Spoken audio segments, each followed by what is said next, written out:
Graça e paz, meus irmãos. Meus amados irmãos, hoje eu estou aqui com o quadro Plano Divino através dos séculos, mais uma vez, né? Já tinha algum tempo que a gente não trazia estudo, né? Nesse quadro. O que é esse quadro, o Plano Divino através dos séculos? Isso aqui é a Bíblia Sagrada em gráfico. Se você deseja adquirir esse gráfico, é só você entrar no site da CPAD, que você consegue comprar esse gráfico lá. Então aqui é a Bíblia Sagrada em gráfico, do Gênesis ao Apocalipse, ou seja, do início até o fim, até a consumação dos séculos. E neste quadro, é muito bom a gente estudar nesse quadro, porque nesse quadro você vai entender aonde nós estamos vivendo do ponto de vista profético. Eu coloquei aqui umas anotações aqui, ó. Harpazo é arrebatamento. Harpazo é arrebatamento. Depois do harpazo vem o anticristo. E no final da grande tribulação a parousia, segunda vinda em Jerusalém. Então esse gráfico, ele é um gráfico que está correto com as escrituras. Ele é um gráfico, né, do Dr. Lourenço Ouço. Então o próximo evento na agenda de Deus, onde nós estamos vivendo, aqui nós temos aqui, ó, as sete igrejas da Ásia Menor, que é uma região da Turquia hoje, que existe só as suas ruínas. Mas do ponto de vista profético, representa também sete tempos da igreja na terra, nesses 2000 anos de história da igreja. Começou com Éfeso e termina com Laodiceia. No sentido geográfico, como eu disse os irmãos, representa aquela região lá da Turquia. Mas no sentido profético também representa sete tempos da igreja na terra. Onde nós estamos vivendo hoje no livro do Apocalipse? As pessoas têm muita dúvida sobre isso. Onde nós estamos no Apocalipse? Nós estamos exatamente aqui, ó, na era de Laodiceia. Lá no livro do Apocalipse, é o Apocalipse capítulo 3, versículo 14 em diante. Qual que é o próximo evento, então, na agenda de Deus? É a ascensão do anticristo, como ensina os pós-tribulacionistas? Não, meus irmãos. O anticristo, ele não vem antes do arrebatamento. O próximo evento na agenda de Deus, João, ele é arrebatado no capítulo 4 do Apocalipse. Então aqui a igreja sobe, tá vendo aqui a setinha aqui, ó? Se você quiser acompanhar no gráfico, você tiver aí na sua casa, a igreja sobe aqui, ó. Aqui está escrito aqui, o rapto da igreja enquanto o Senhor nos ares. 1 Tessalonicenses capítulo 4, versículo 16 em diante. A igreja então ela sobe aqui. O próximo evento na agenda de Deus é aqui, ó. É que na fase de Laodiceia, aqui nessa fase de Laodiceia, tem um remanescente fiel que não se droba a Baal, que vai ser arrancado daqui e sobe aqui no arrebatamento pré-tribulacionista. Por que pré-tribulacionista? Porque o arrebatamento ele é antes da grande tribulação. Depois que a igreja sobe, que acontece então o harpazo, que é o arrebatamento, o que acontece? Veio o anticristo. É esse cavaleiro do cavalo branco aqui, ó. Aí vem o anticristo, né? Então abre-se o primeiro selo após o arrebatamento da igreja. O primeiro selo, ele é aberto após o arrebatamento da igreja. Portanto, não tem nenhum selo aberto, não tem nenhuma trombeta tocada e nenhuma taça despejada.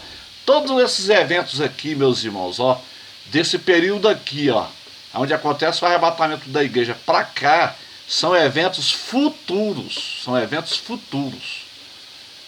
Então no Apocalipse nós estamos vivendo aqui, exatamente na era de Laodiceia, que é a última fase da igreja na terra. Esse período aqui é chamado de plenitude dos gentios. Então acontece o arrebatamento da igreja, aí Deus volta a tratar com Israel na grande tribulação. Então abre-se o primeiro selo, o segundo selo, o terceiro selo, o quarto selo, né? Aqui nós temos aqui um cavaleiro do cavalo branco, cavaleiro do cavalo vermelho, cavaleiro do cavalo preto, cavaleiro do cavalo amarelo. Os quatro primeiros selos do Apocalipse são abertos após o arrebatamento da igreja. Aí vem as sete trombetas.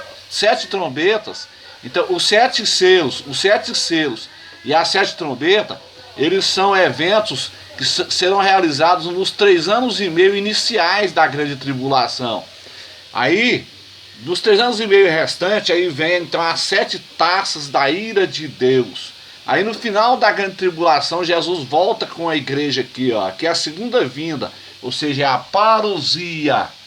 Parousia quer dizer segunda vinda em Jerusalém, ou seja, vinda lenta.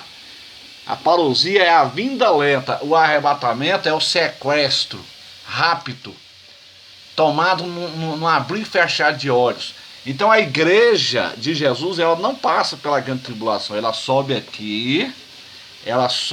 aqui, aí passa-se 7 anos, aqui é o período da igreja no céu, é os 7 anos da igreja lá no céu, onde vai ter o tribunal de Cristo, né, o julgamento do galardão.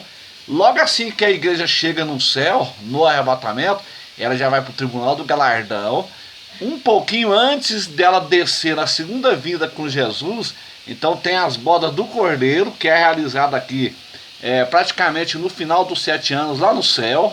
A igreja participa das bodas, aí ela desce com Jesus, né, na sua segunda vinda em Jerusalém, aonde Jesus vai estar sendo aqui na terra vai estar sendo realizada a batalha do Armagedon, né? Aí Jesus desce aqui com a igreja, e aqui ele lança o anticristo e o falso profeta aqui bem no Lago de Fogo. Os primeiros habitantes do Lago de Fogo aqui, ó, serão o anticristo e o falso profeta. Aqui os tanques de guerra, né? Esse quadro é muito maravilhoso, é porque é um gráfico, né? Então aqui é o Armagedon, os tanques de guerra. Aqui é aqueles 3 espíritos semelhantes a rãs lá que falam no Apocalipse, bem no finalzinho da grande tribulação. Aí Jesus desce aqui, ó, e ele estabelece então o reino teocrático, a teocracia. A teocracia. Lá no livro de Daniel fala assim, ó, bem-aventurado aquele que chega a 1335 dias. Por que 1335 dias? Porque entre a segunda vinda e o início do milênio tem 75 dias de prazo. É aqueles 1290, que é 1260, acrescenta mais 1260, acrescenta mais 30, vai para 1290, depois chega a 1335, quer dizer, são 30 dias mais 45. É o período em que vai ser realizado o julgamento das nações e a casa vai estar sendo limpa aqui, né? Porque quando Jesus voltar aqui em Jerusalém, aqui na segunda vinda, segundo o Dr. Meno Kalisch, da Chamada da Meia-Noite, aqui vai estar sendo realizada a Batalha de Armagedon. E a cada 1 metro quadrado aqui, ó, vai ter 3 corpos mortos aqui. Então o mundo vai estar um caos aqui na segunda vinda. Quando Jesus descer aqui, na segunda vinda, o mundo vai estar um caos. Quando você vai mudar para uma casa, o que você faz? Você tem que organizar a casa, né? Você tem que limpar a casa, pintar, para depois você mudar. Então o reino teocrático, ele não é iniciado de imediato, quando Jesus desce aqui em Jerusalém, não. Na hora que Jesus desce aqui, primeiro ele realiza o julgamento das nações, depois ele faz uma limpeza aqui, ó, para começar o reino teocrático. Por isso que Daniel fala lá, bem-aventurado aqueles que chegam a 1335 dias, que são 1260, depois acrescenta 30, 1290, depois 1335, apresenta mais 45 dias. Ou seja, a segunda vinda de Jesus, ela não é iminente. Ela pode ser o que? Calculada. A segunda vinda, ela é calculada. Olha que coisa interessante. O arpanjo, o arrebatamento, ele é iminente. O arrebatamento ele pode acontecer a qualquer momento e sem aviso prévio. O arrebatamento é iminente. Agora a segunda vinda, a parousia em Jerusalém, que é essa vinda aqui, ó, a parousia, ela não é iminente, ela tem uma data. O arrebatamento não, o arrebatamento ele é iminente, ele acontece aqui e pode ser a qualquer momento. Agora a segunda vinda, ela não é iminente, ela tem uma data. Como que é isso aqui? Olha, desde o momento aqui, ó, que o anticristo, aqui, ó, o cavaleiro do cavalo branco, eles fizeram a aliança de paz, conforme está escrito em Daniel 9:27, ele faz uma aliança de 7 anos. Então as pessoas que estiverem nesse período aqui da grande tribulação, elas podem calcular a segunda vinda. Quando que Jesus volta então? Jesus volta 7 anos depois que o anticristo fizer essa aliança aqui de Daniel 9:27. O anticristo surge aqui no palco das nações aqui, ele faz uma aliança. Aí a pessoa que estiver aqui no mundo, ela pode pegar uma calculadora e calcular 360 dias, que é o calendário judaico, vezes 7 anos, 2.520 dias. Jesus volta aqui em Jerusalém. Jesus volta depois de 2.520 dias. Então essa vinda aqui, ela não é iminente, ela tem uma data. Então o pós-tribulacionismo, eles têm um problema sério aqui. Quando Jesus fala assim, daquele dia e hora ninguém sabe, só se encaixa em uma vinda iminente no arrebatamento.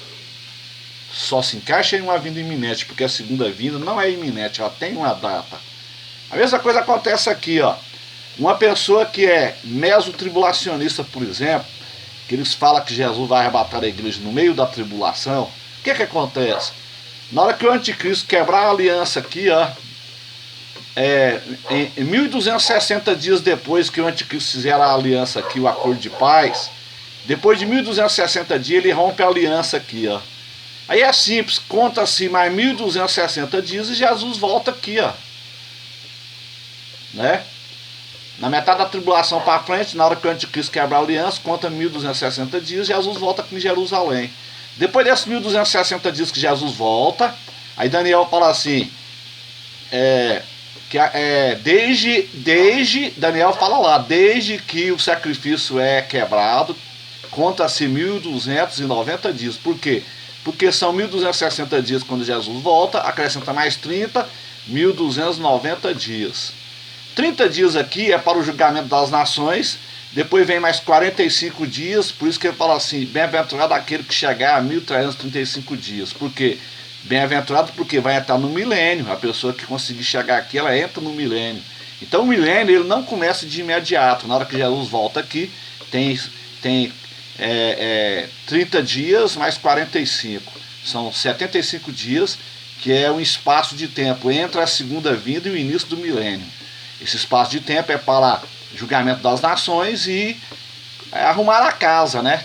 Remover a abominação desoladora, que é o tempo do anticristo, né? O tempo profanado, e por aí vai, né? A limpeza, tem que fazer a limpeza para Jesus iniciar o milênio. Então, meus irmãos, esse quadro, ele é muito importante, e todo estudante de escatologia, que ama a escatologia, tem que ter esse quadro. Esse quadro aqui é simples de entender. Se você entender de escatologia, na nossa linha dispensacionalista, na linha pré-tribulacionista, você vai entender esse quadro. E esse quadro é correto. Esse é o quadro correto que está totalmente de acordo com as Escrituras. Amém? Deus abençoe a todos, em nome de Jesus.